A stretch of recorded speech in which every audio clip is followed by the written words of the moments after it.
নমস্কার বন্ধুরা, আমার রান্নাঘরে তোমাদের সকলকে স্বাগত। তো আমি উমা চলে এসেছি এক নতুন স্বাদের রেসিপি নিয়ে।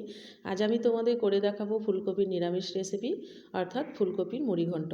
এর জন্য প্রথমেই আমি সদ্য একটা বড় ফুলকপি নিয়ে নিলাম। আর এখন তো শীতের সিজন, ফুলকপিরই সিজন, সচরাচরই পাওয়া যাবে। আর এই ফুলকপিটা কিন্তু একেবারেই সদ্য, সবেই জমি থেকে তুলে নিয়ে আসা আর একেবারেই নরম। তো এইরকম ফুলকপি পেয়ে বড় বড় করে কেটে নিলাম। কেটে এবার এই ফুলকপিটাকে আমি পরিষ্কার করে জল দিয়ে ধুয়ে নেব। আর যেহেতু ভেতর যদি কোনো পোকা বা কোনো রকমই কীটপতঙ্গ থাকে তাহলে বাইরে বেরিয়ে যাবে। এবার দেখো ফুলকপি কাটিং আমার হয়ে গেছে, একটা পাত্রে তুলে নিচ্ছি। এবার এটাকে আমি কিন্তু পরিষ্কার করে জল দিয়ে ধুয়ে নেব। তো জলের মধ্যে ডুবিয়ে রেখেছিলাম, কিছুক্ষণ ডুবিয়ে রাখার পরেই যদি কোনো পোকা থাকে এর ভেতরে তাহলে বেরিয়ে যাবে। কিন্তু ফুলকপিটা সবে তুলে নিয়ে আসা, এর ভিতরে কোনো কিছুই নেই, দেখতেই পাচ্ছ। আমি তুলে নিলাম। আর এর ভেতরে যেন কোনো জল না থাকে, কারণ ভাজার সময় জল থাকলে ভালো ভাজা হবে না। আর খুব সামান্য মশলা দিয়ে তৈরি করব। এখানে দিয়ে দিলাম 1 চামচ গোটা জিরে, 1 ইঞ্চি আদা টুকরো করে কেটে নাও, আর আমি দিয়ে দিলাম কাঁচা লঙ্কা স্বাদ মতো। এবার আমি একটা বাটির মধ্যে নিয়ে নিচ্ছি গোটা গরম মশলা। এর মধ্যে এলাচ, লবঙ্গ, দারচিনি, গোলমরিচ। আর এখানে যে মশলাগুলো নিয়েছি সেগুলোকে কিন্তু আমি শিলে পেস্ট করতে চলে এসেছি। আর এই শিলে পেস্ট করা রেসিপি কিন্তু স্বাদ একেবারেই অন্যরকম, এক কথায় খুব ভালো।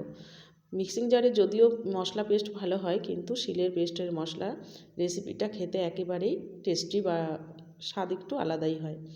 এবার দেখো বলতে বলতে মশলাটা আমার বাটা হয়ে গেল। এবার তুলে নিয়েছি। আর এই যে গোটা গরম মশলাটা ছিল, সেই গোটা গরম মশলাটাকে এবার আমি শিলে পেস্ট করে নিচ্ছি। কালারটাই দেখো কত সুন্দর হয়েছে।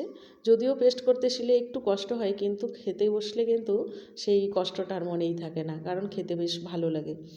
আর গরম মশলা কিন্তু আমরা সাধারণত গুঁড়োটা ব্যবহার করি, কিন্তু বাড়িতে যদি এই গোটা গরম মশলাটা পেস্ট করে রান্না করা হয়, তরকারির ফ্লেভারটাই একেবারেই অন্যরকম হবে।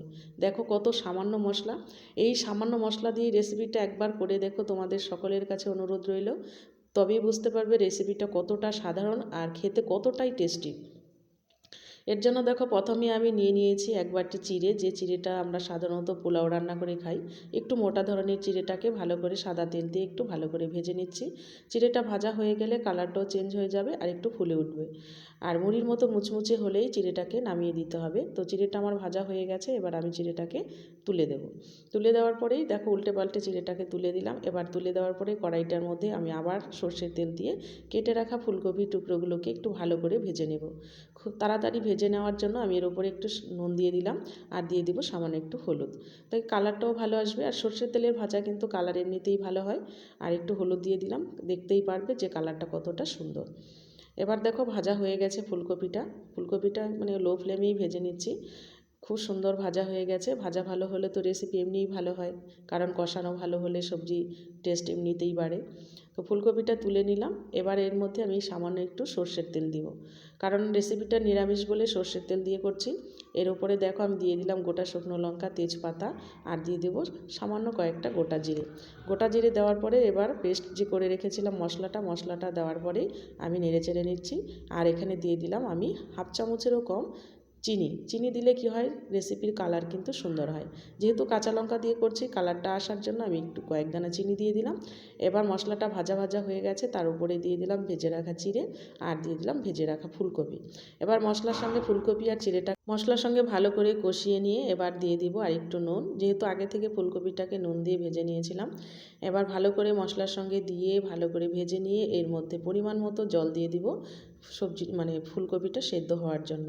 আর চিড়েটাও যেহেতু আগে থেকে ভাজা, বেশিক্ষণ সময় লাগবে না, তবু ঢেকে আমি মোটামুটি 7 মিনিটের মতো রান্না করে নিলাম।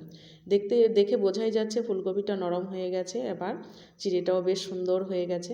তো এইভাবে আজকে আমি রান্নাটা করলাম। আর এই রান্নাটা কিন্তু একেবারেই পারফেক্ট। এবার সবশেষে কিন্তু আমি গরম মশলা পেস্টটা দিয়ে নামিয়ে দেব। তো রান্নাটা তোমাদের কেমন লাগলো জানাবে। আর এই রেসিপিটা কিন্তু ভাত, রুটি, নান যা কিছু বলো না কেন, সমস্ত কিছুর সঙ্গে খুব খেতে ভালো লাগে। তো এইরকম নতুন নতুন যদি রান্না তোমরা পেতে চাও, তাহলে পাশে থাকা বেল আইকনটিকে বাজিয়ে সাবস্ক্রাইব করে নেবে। তাহলে নতুন নতুন রান্নাগুলো তোমাদের কাছে আগেই চলে যাবে। তো ভালো থেকো সবাই, টাটা।